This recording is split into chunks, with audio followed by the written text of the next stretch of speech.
지극히 높은 주님의 낮이 성소로 드러납니다. 세상의 신을 벗고서 주 보좌 앞에 엎드리니 내 주를 향한 사랑과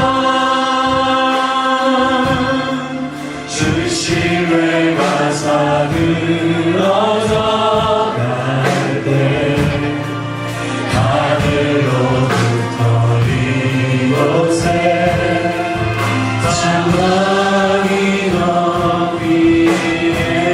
다시 한번 고백합니다. 지극히 높은 지극히 높은 주님의 낮이 성소로 드러납니다. 세상의 쉴을 벗고서 주보좌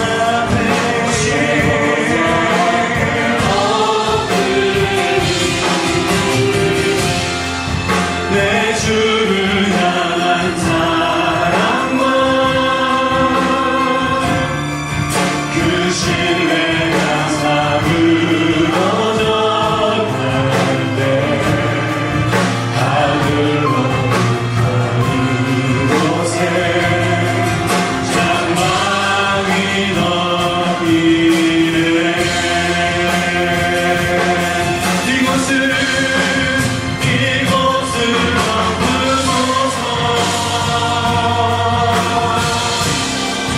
이곳을 비추소서. 내 안에 무너졌던 모든 소망 다 회복하리니.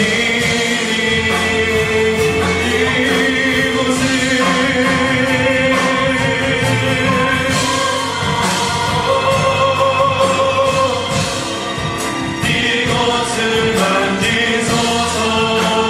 이곳에 내 안에 죽어가는 모든 예배 다 사랑하리라. 이곳은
여자의 후손은 내 머리를 상하게 할 것이요 너는 그의 발꿈치를 상하게 할 것이라. 창세기 3장 15절에 있는 말씀입니다.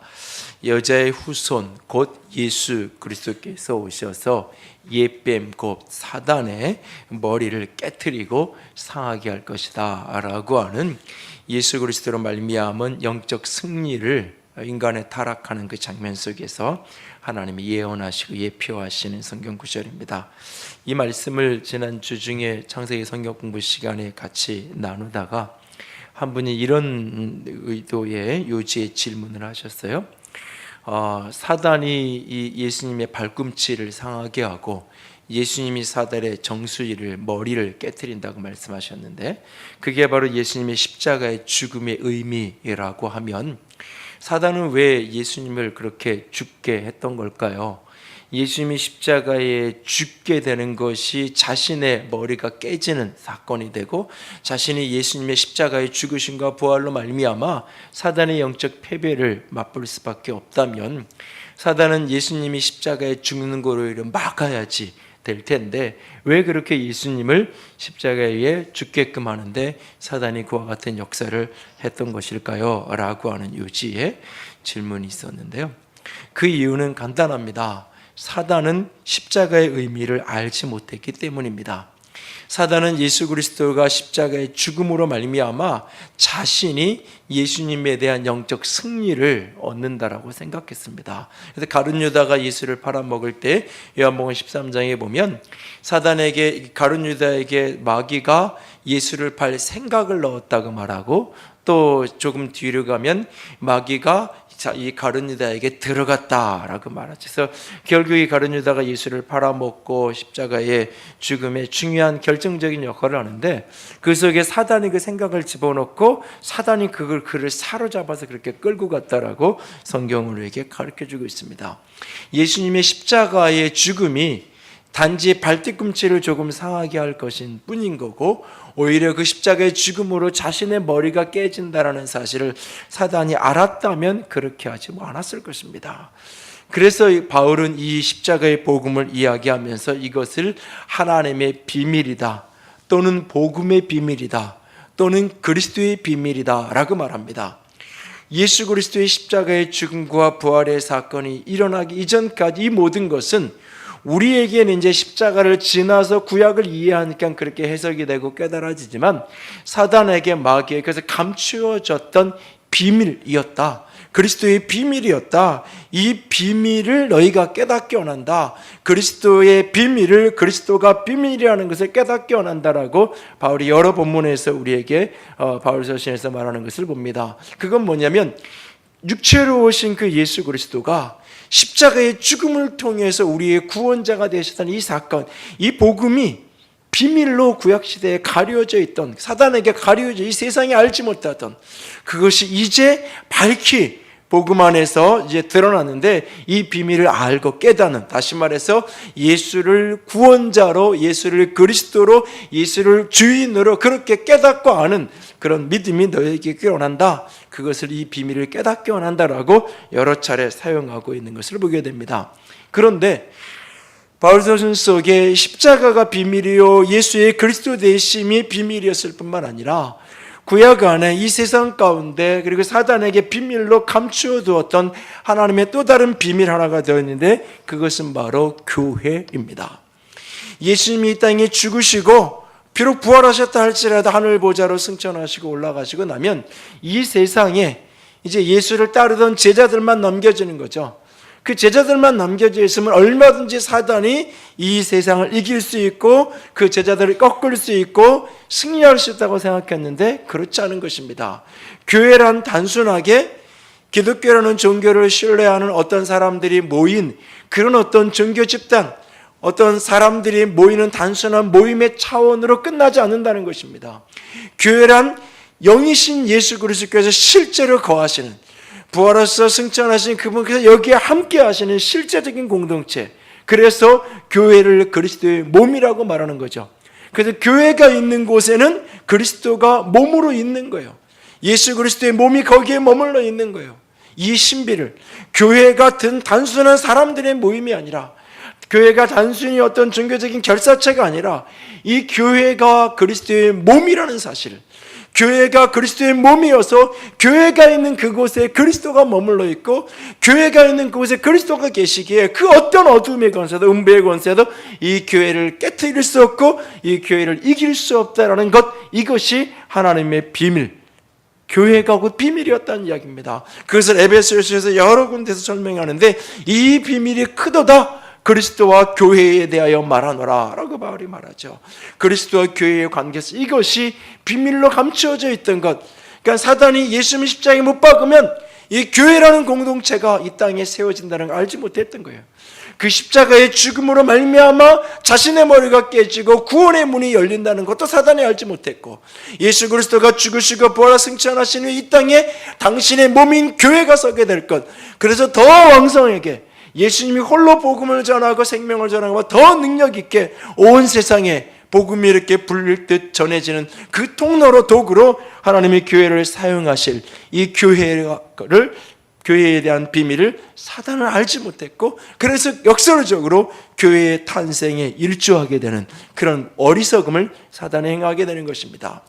복음이 비밀이었고 교회가 비밀이었습니다. 하나님의 비밀이었던 이 교회 안에 우리가 머물러 있습니다. 교회된 우리가 교회 속에서 이 교회를 세워가고 교회를 섬겨가는 것은 그러므로 하나님의 경륜을 이루는 일이요, 하나님의 뜻을 성취하는 일인 것입니다. 지난주에 영적 예배에 대한 말씀을 드렸습니다. 구원받은 신자인 우리가 하나님을 향한 영적 예배자로 살아야 합니다. 마음을 새롭게 함으로 변화를 받아 우리의 몸으로 하나님께 예배를 드리는 자가 되어야 한다라고 하는 말씀을 지난주에 드렸습니다.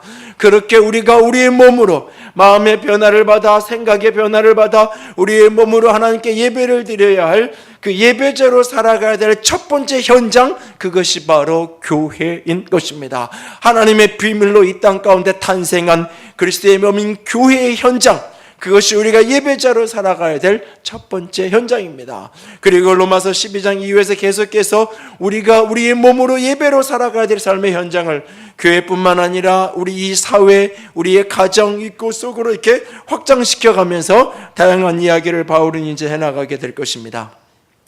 영적 예배자로 살아가야 될 첫 번째 현장인 교회 속에서 우리가 온전한 참된 영적 예배자로 살아가려면 어떻게 해야 할까요? 오늘 본문 속에서 그것을 같이 나누기 원합니다.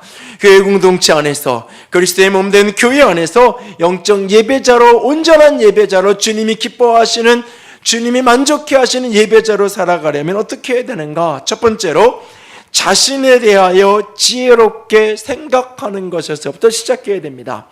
자기 자신에 대해서 지혜롭게 생각하는 것, 자기 자신에 대해서 아는 것, 예배자인 자신을 아는 것에서부터 진정한 예배가, 특별히 교회 공동체 속에서 예배가 시작됩니다. 3절 말씀을 보시면, 내게 주신 은혜로 말미암아 너희 각 사람에게 말하노니 마땅히 생각할 그 이상의 생각을 품지 말고, 우리가 교회 속에서 몸된 교회를 섬겨가는데 마땅히 생각할 그 이상의 생각을 품지 말라.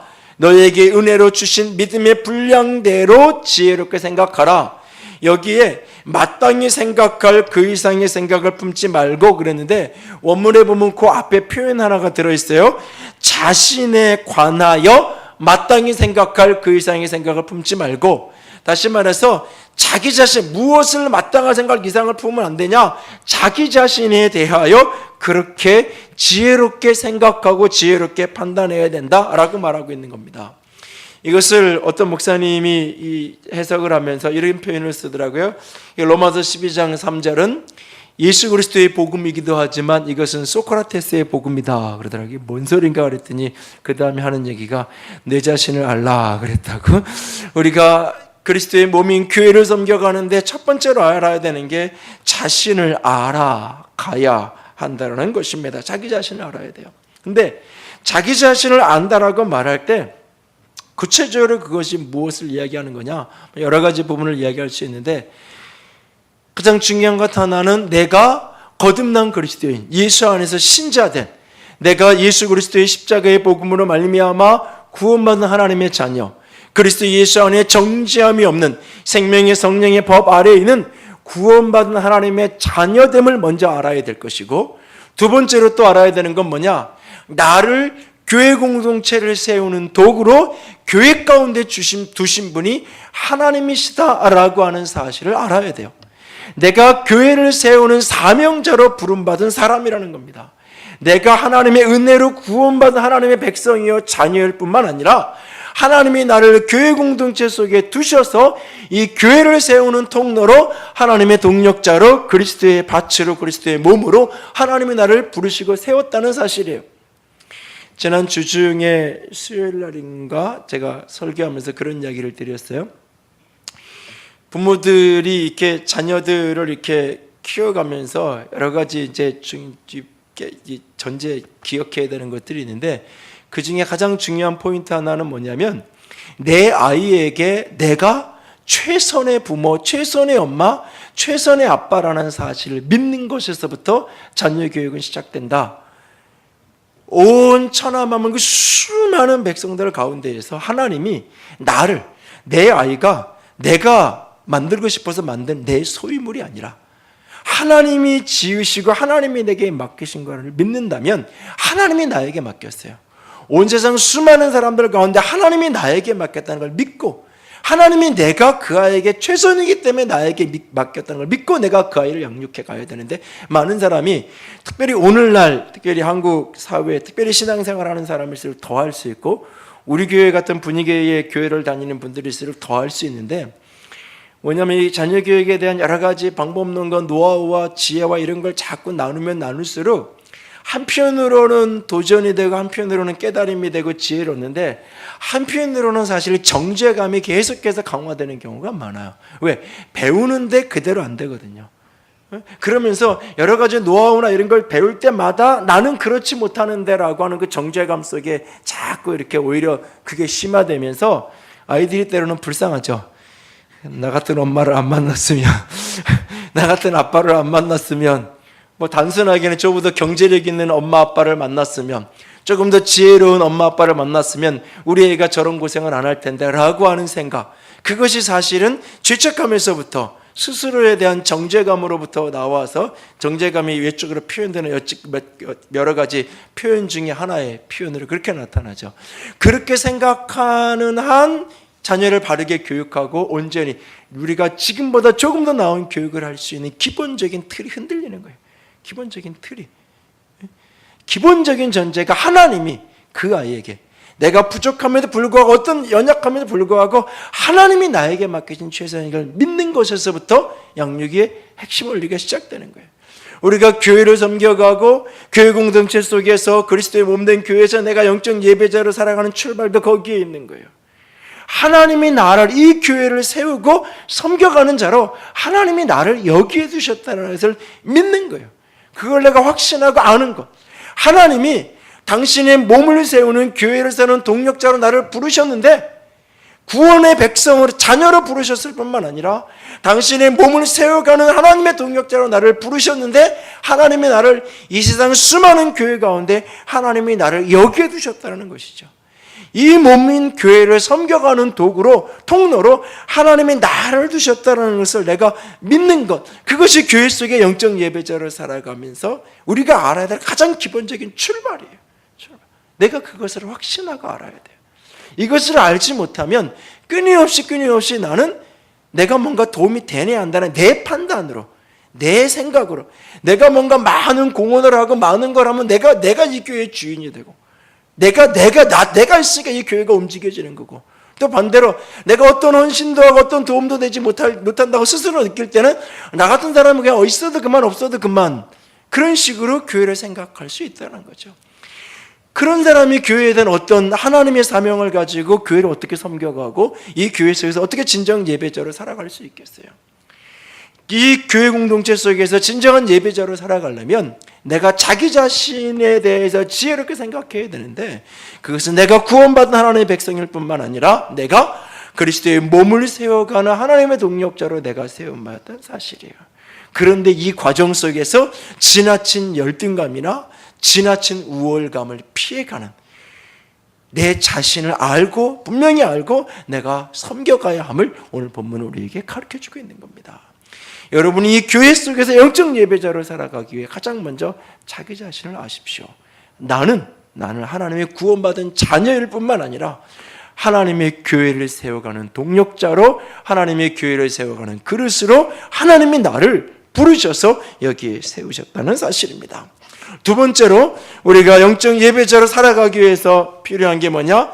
몸된 교회를 깊이 이해하는 것입니다.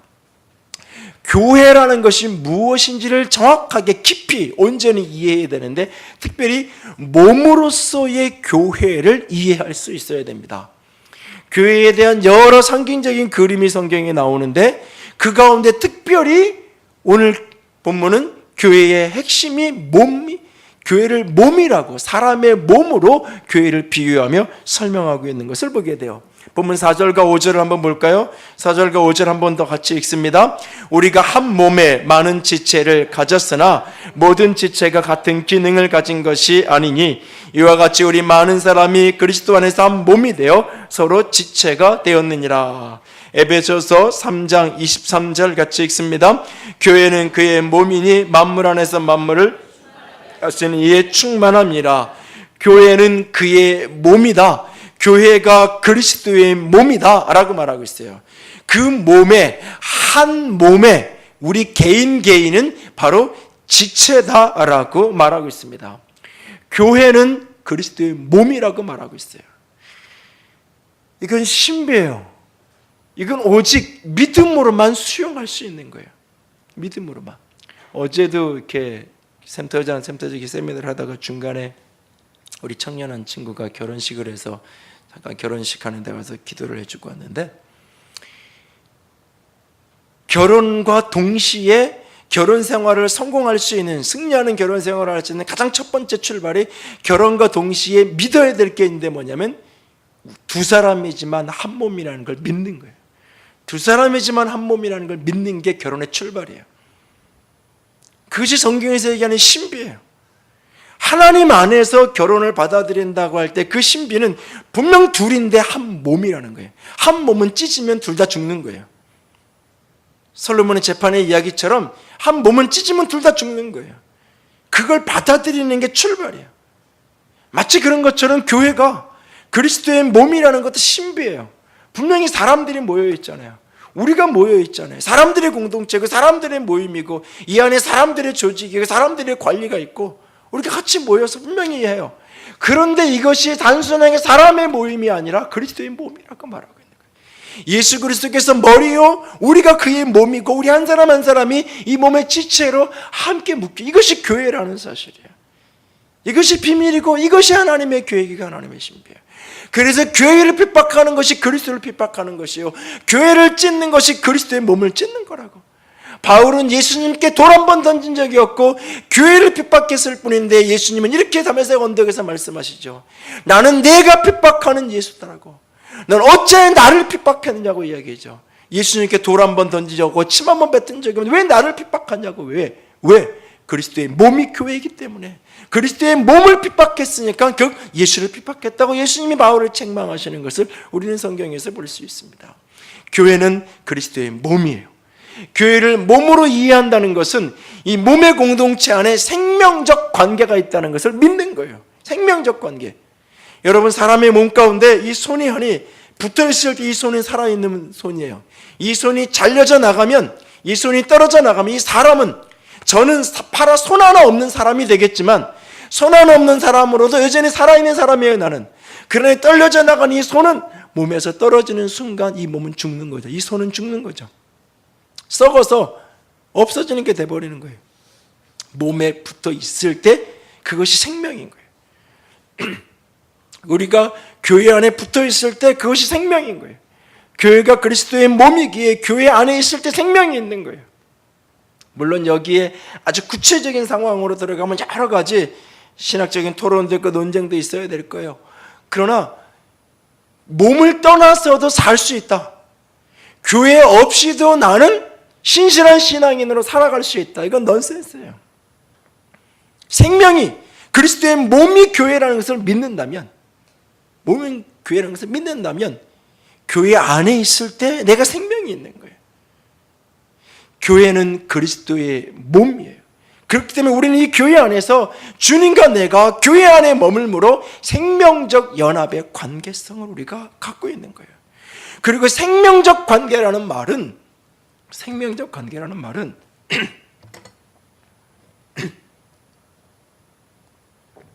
죄송합니다. 생명적 관계라는 말은 좋든 싫든, 유익하든 손해가 나든 그 관계는 끊을 수 없다는 거예요. 가족이라는 게 뭐예요? 여러분, 가족 관계라는 것은 좋은 가족이 있을 수 있고 나쁜 가족이 있을 수 있어요. 내게 도움이 되는 가족이 있을 수 있고 내게 해가 되는 가족이 있을 수 있어요. 그래도 여전히 가족이에요. 내가 해가 돼도 가족이에요. 내가 보기에 너무 싫어도 내 아버지는 내 아버지예요.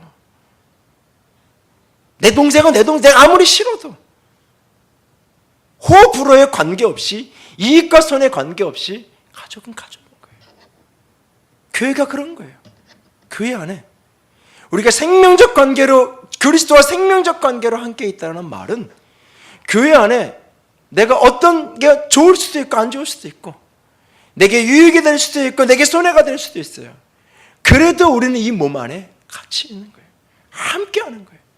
이 공동체 속에서. 특별히 그래서 연약할수록 존중받아야 되는 게 교회인 거예요. 연약할수록. 여러분, 사람의 몸에서 썩은 거는 도려내야 되죠. 왜? 그 썩은 걸 놔두면 온몸이 죽어버리니까. 온 전체가 죽어버리니까 썩은 건 도려내야 돼요. 그러나 약한 건 보호돼야 돼요. 보호돼요. 우리 몸에서 가장 약, 어떻게 보면 이 손으로도, 이게 좀 잔인한 얘기지만 손으로 이렇게 집으면 완전히 사람을 죽여버릴 수도 있는 게 이 골이잖아요. 골. 네. 그래서 가장 단단한 걸로 이렇게 지키는 거잖아요. 역설적으로 이야기하면요, 우리 몸에 가장 약한 것을 가장 소중하게 보호하는 거예요. 보호하는 거예요. 생명적 관계라는 것은 썩은 것, 교회 공동체 안에 썩은 것이 있고 이단의 주장을 편다는 그런 것들을 분명히 도려내야 돼. 왜? 전체가 물들어가니까, 전체가 잘못되니까, 병들어 전체가 죽을 수 있으니까. 그러나 약한 것은 더 존중받아야 되는 게 교회인 거예요. 왜? 생명의 관계니까. 교회를 몸으로 이해한다는 것, 그리스도와 내가 생명으로 연계되어 있고 우리가 서로 생명으로 이렇게 묶여 있어요. 그렇기 때문에 연약한 사람일수록 더 사랑받아야 되고 존중받아야 되고 귀하게 여김받는 곳이 교회여야 하는 것이에요. 교회를 몸으로 이해한다면, 여러분, 진화론은요 단순한 과학이 아니에요. 그것을 단순한 과학적인 어떤 우주의 생태와 뭐 이런 걸 밝히는 단순한 과학의 한 이론 중에 하나 설명으로 이해하면 진화론을 잘 이해하지 못하는 거예요. 진화론은 사회학적인 이론이에요.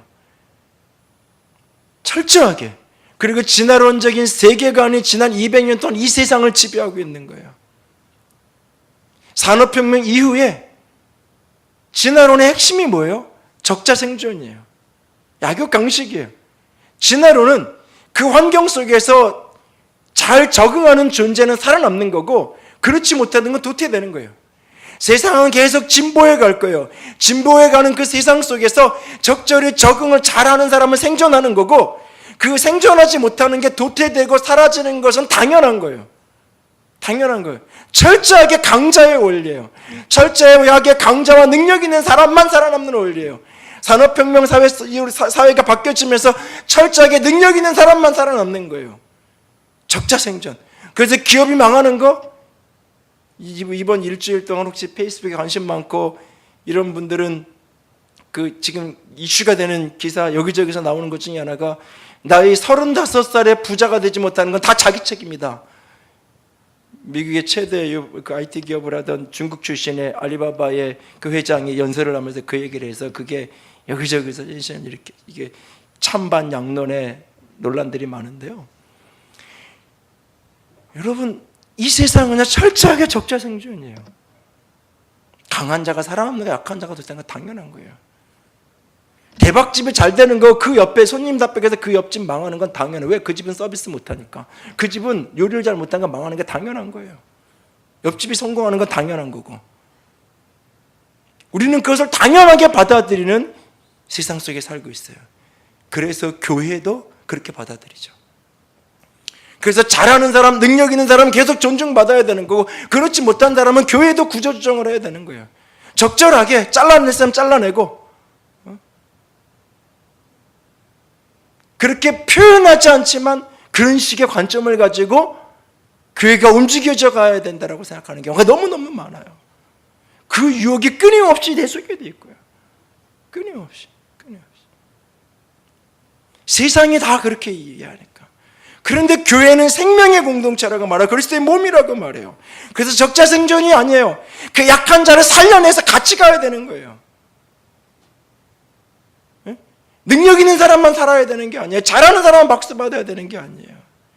교회를 경험한 사람이 교회 생활조차도, 신앙생활조차도 돈이 있어야 되고, 신앙생활도 시간이 있어야 되고, 신앙생활도 능력이 있어야 한다더라.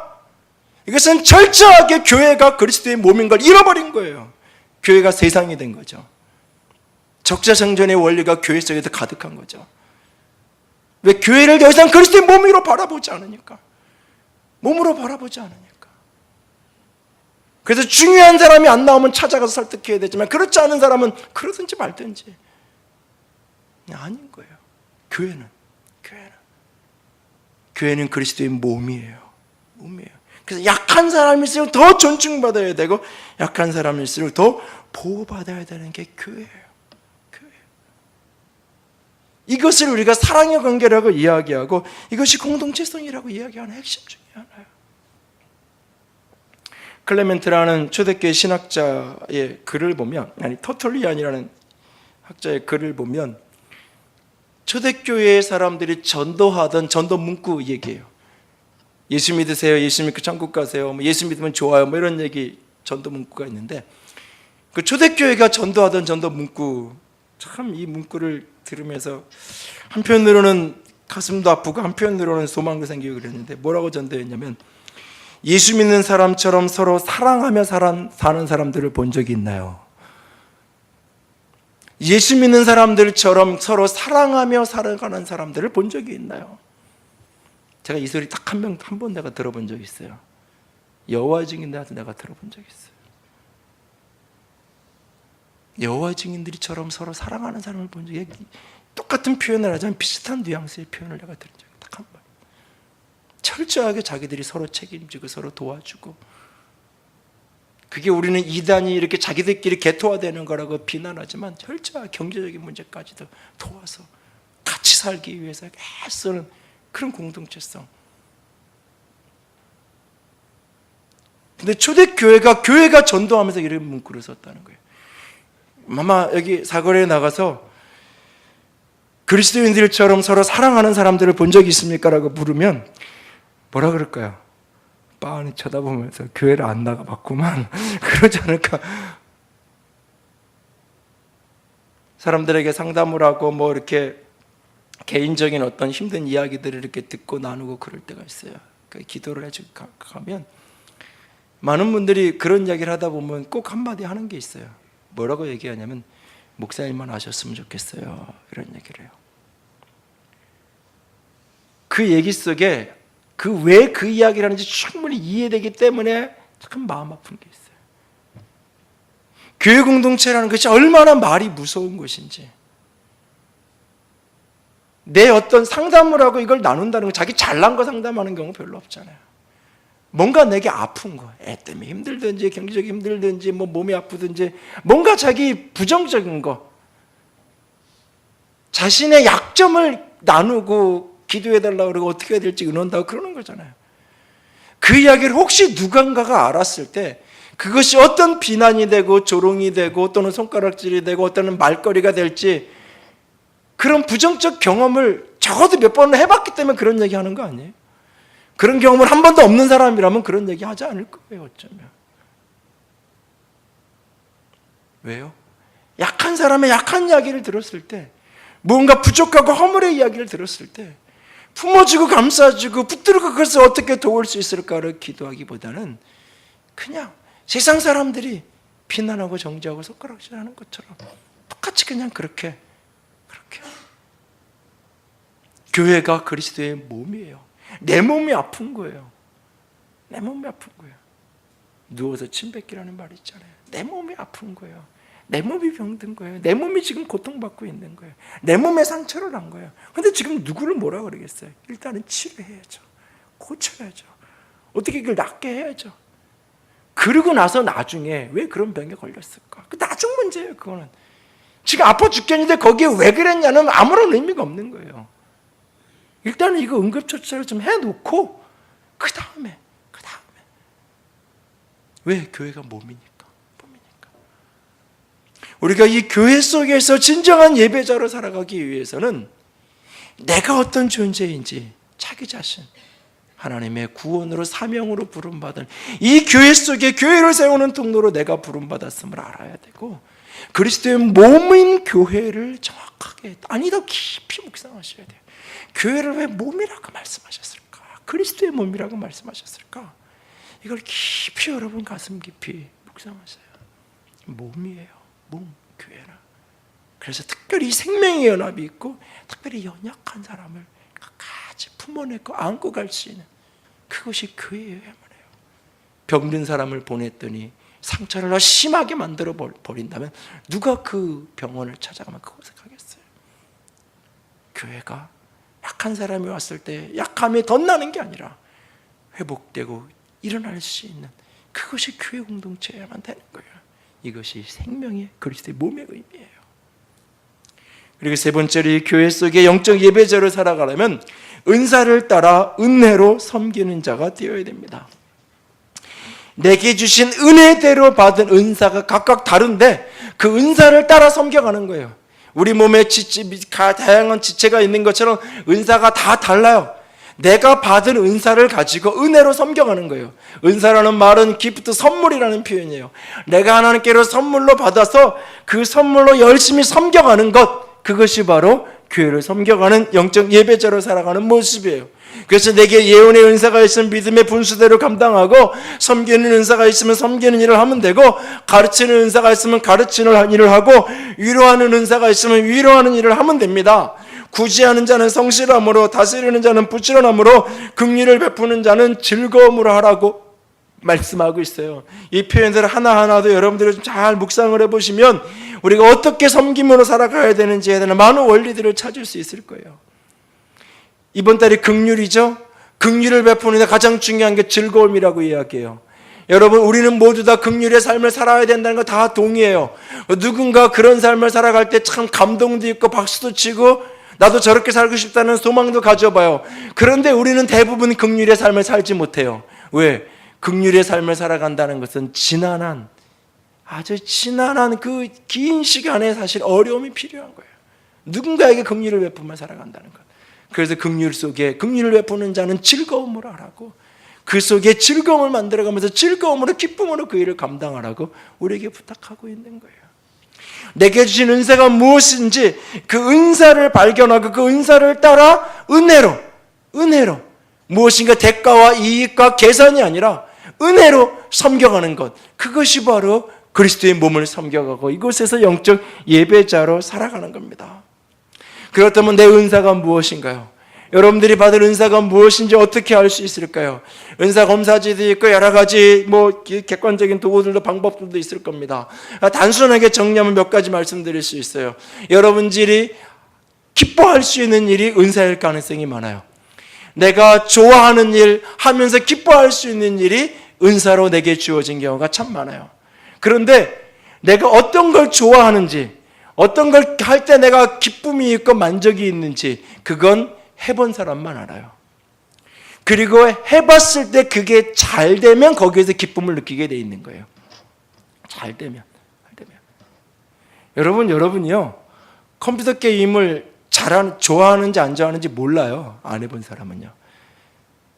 예전에 스타크래프트 처음 나왔을 때 제 친구가 막 그거 아니라고 밤새고 막 그러니까는 너무너무 화가 나가지고 뭐라 그러다가, 근데 이 어머니가 조금 이렇게 깨이신 분인데 도대체 뭐길래 얘가 이런지 내가 일단 경험을 해보고 야단은 치긴 쳤는데 우리 애가 그럴 애가 아닌데, 근데 어머니가 배우고는 이틀을 밤새서 너무너무 재밌어서 밤새서 이제 거기 어머니가 빠져서 이제 모르겠어요. 아들을 정신 차리게 하려 전략이었는지 모르지만 그런 기억이 나는데, 여러분, 내가 뭘 좋아하는지 해보지 않고는 모르는 경우가 많아요. 해봐야 돼요. 그리고 그걸 했을 때 잘하면 거기에서 기쁨이 있어요. 여러분, 저거 참 해보고 싶다 그랬는데 해보세요. 안 되면요 별로 안 재밌어요. 별로 하고 싶지 않아요. 여러분, 우리 애들이 좋아하는 거 하고 싶다 그러잖아요. 잘하는 걸 좋아하게 돼 있어요. 그리고 잘하기까지는 희생이 필요한 거예요. 그걸 잘할 수 있게까지 어떤 과정이 필요한 거예요. 근데 그 과정을 대부분 하지 않죠. 하지 않아요. 그래서 내가 진짜 뭘 잘하고 뭘 좋아하는지를 몰라요. 그래서 막연하게 너 좋아하는 거 해 그러는데 대부분이 아이들이 좋아하는 게 뭔지 몰라요. 왜? 잘하는 게 아무것도 없으니까. 그에게 뭔가 잘하는 게 생기면 그거 좋아해요. 대부분 보세요. 잘하는 것과 좋아라가 묶여 있어요. 묶여 있어요. 여러분들이 은사가 뭔지 내가 좋아하는 거. 근데 저거 하면 좋겠다 좋아하는 게 생기면 해보세요. 해봤을 때 잘하게 되면 그것이 더 기뻐져요. 더 기쁨이 커지면 더 하게 되어 있는 거예요. 그게 은사일 가능성이 많아요. 또 하나 은사일 가능성이 많은 건요, 부족한 게 보이면 그게 은사일 가능성이 많아요. 부족한 게, 지저분한 게 보이면 그게 은사일 가능성이 많아요. 어떤 사람은 안 보여요. 그게 어떤 사람이 옷 입은 게 저렇게 코디를 저렇게 했을까, 그게 보이면요 그게 은사예요. 어떤 사람은 안 보여요. 자기 옷을 보고도 안 보여. 이게 찬양을 하는데 왜 오늘 왜 저렇게 불협화음이 나고 찬양이 왜 이렇게 풍성하지 못하고 저 빈약할까? 이게 들리는 사람은요 은사가 있는 거예요. 그 들리시는 분들은 찬양팀 자원 좀 하시고 악기 연주를 헌신 좀 하시고, 그게 은사가 있는 사람에게 들리는 거예요. 은사가 없는 사람에게 안 들려요. 그냥 좋은데 왜 저러지? 난 좋은데 왜 저렇게 자꾸 저런 안 좋은 부정적인 얘기를 하지? 그럴 수 있어요. 뭔가 부족한 게 보이면 그게 다시 말해서 무슨 얘기냐면 필요한 게 보이는 거예요. 필요가 느껴지고 필요가 보이는 거예요. 그리고 그게 보인다는 것은 내게 그걸 감당할 힘이 어느 정도 있을 가능성이 많아요. 그게 은사로 연결되는 경우가 많아요. 또 하나는 남들이 인정해 주는 게 은사예요. 나는 좋아서 하는데 다 인정하지 않아. 그럼 은사가 아닐 가능성이 많아요. 그 프리칭이라는 설교 잡지에 오래전에 실린 아주 유명한 설교자들은 다 아는 그 예화가 하나 있는데, 어떤 교회 집사님이 목사님을 찾아왔어요. 목사님, 저 찬양대 못하겠습니다. 아, 왜 그러세요? 아니, 그 아무개 집사님이 노래만 하면 음을 조금씩 떨어뜨리기 화음이 안 돼서 그분 좀 빼주세요. 그분이 찬양대 있나는 저는 찬양 도저히 못하겠어요. 이게 뭐가 안 맞아 못하겠어요. 근데 그분 한 명만 왔다 가는 게 아니라 또 오고 또 오고 또 오고 한 10명 이상이 찾아와서 목사님께서 그런 얘기를 하는 거예요. 목사님이 안 되겠다 싶어서 어느 날 그 집사님을 불렀어요. 집사님, 이제는 찬양대회는 좀 그만하시고 다른 것 좀 하셨으면 좋겠어요. 아니 왜요? 저는 그만두지 못합니다. 찬양대만 하면 저는 아주 힘이 솟아서 이게 제게 은사인데 어떻게 이걸 목사님 하지 말라고 그러십니까? 고집을 부리는 거예요. 하도 안 되니까 목사님이 집사님 때문에 찬양대 못하겠다는 사람이 몇 명이나 되는지 아세요? 10명이 넘어요. 근데 어떻게 해요? 집사님 때문에 못하겠다는데 집사님이 좀 양보하시고 좀 하셨으면 좋겠다고. 아, 저는 그만 못 듭니다. 저는 해야 됩니다. 제 은사입니다. 아, 왜 그러는데 왜 못한다는 건데요? 왜 그만 못 든다는 건데요? 목사님 설교 못 듣겠다고 하는 사람이 몇 명이나 되는지 아세요?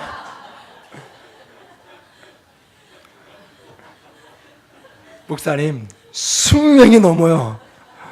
그래도 목사님 설교하고 계시잖아요. 근데 왜 나한테? 혹시 앉아서 여러분들도 이런 얘기를 하고 있는 게 아닌지. 자신은 은사라고 자신은 사명이라고 막 하는데 듣는 사람은 못 듣겠다고 한다면 은사가 아닐 가능성이 있는 거죠. 나는 은사라고 막 마이크 잡고 찬양하는데 노래방 가서 혼자 하는 건 이해가 되는데 그렇잖아요. 그래서 내가 좋아하는 것, 잘하는 것, 필요한 것, 그리고 공동체에서 다른 말로 다른 사람에게 유익이 되는 것. 유익이 되는 것. 다른 사람이 인정한다는 것은 타인에게 유익이 되는 거죠. 그것이 우리의 은사일 가능성이 많아요. 여러분들이 그런 은사를 찾으세요. 해보세요. 그리고 그 은사를 따라서 부름받은 그 은사대로 그렇게 교회를 함께 섬겨가는 게 그것이 교회예요. 그것이 그리스도의 몸이에요. 조금 때로는 부족해도 우리 가운데 그런 은사를 개발해가면서 모르는 안 되는 거 좀 배워도 가면서 같이 세워가는 게 그것이 그리스도의 몸이에요. 그것이 몸인 교회의 모습이에요. 그것이 우리가 하나님께 드려야 될 진정한 영적 예배로 우리가 주님 앞에 서야 되는 거예요. 예배로. 우리가 주 앞에서 우리가 영적 예배자로 살아가야 될 첫 번째 현장이 교회입니다. 교회. 내가 누구인지, 그리스도의 몸인 교회가 어떤 존재인지, 그리고 내가 받은 은사를 따라 은혜로 섬겨갈 수 있기를 원합니다. 우리의 섬김을 통해 그렇게 하나님의 교회는 세워져 갈 것이고, 그리스도의 몸은 견고하게 장성하여져 갈 것이고, 세상 가운데 하나님의 영광 받으시게 되어질 것입니다. 그 꿈에 붙들려 쓰임받는 우리 모두가 될 수 있기를 주님의 이름으로 부탁을 드립니다.